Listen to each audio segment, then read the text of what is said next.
Hi friends, இன்றைக்கி நம்ம இந்த வீடியோவில் பார்க்க போகிறது சோயா வடகறி எப்படி பண்ணலான்னு பார்க்கலாமா. இப்போ ஒரு மிக்ஸி ஜாரில் ஊற வச்ச கடலைப்பருப்பு, 2 துண்டு இஞ்சி, அதுக்கப்புறம் கொஞ்சமாக பூண்டு, வேக வச்ச சோயா, தேவையான அளவுக்கு உப்பு எல்லாமே சேர்த்து நல்லா அரைச்சதுக்கப்புறமா இந்த மாதிரி வடை போடுற மாதிரி போட்டு இதை நல்லா ஃப்ரை பண்ணி எடுத்துக்கோங்க. இப்போது ஒரு பேனில் கொஞ்சமாக எண்ணெய் சேர்த்ததுக்கப்புறமா கொஞ்சமாக சோம்பு போட்டு தாளிச்சிட்டு இப்போ 2 வெங்காயம் அதையும் கட் பண்ணி இந்த மாதிரி வதக்கிக்கலாம். இதில் ஒரு பச்சை மிளகா, கொஞ்சம் கருவேப்பிலையும் சேர்த்து நல்லா வதக்கி விட்டுக்கோங்க.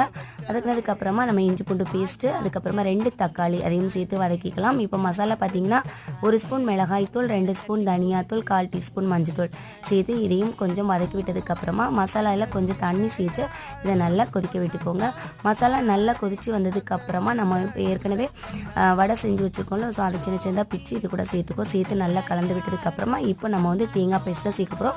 தேங்காய் அரைக்கும் போது இதில் கொஞ்சமாக சோம்பு சேர்த்து அரைச்சிட்டு தேவையான அளவுக்கு தண்ணி சேர்த்து உப்பு, அதுக்கப்புறமா கொஞ்சம் மல்லியெல்லாம் சேர்த்து நல்லா கொதிக்க விட்டு இறக்கி பாருங்கள். டேஸ்ட் ரொம்பவே நல்லாயிருக்கும். கண்டிப்பாக மிஸ் பண்ணாமல்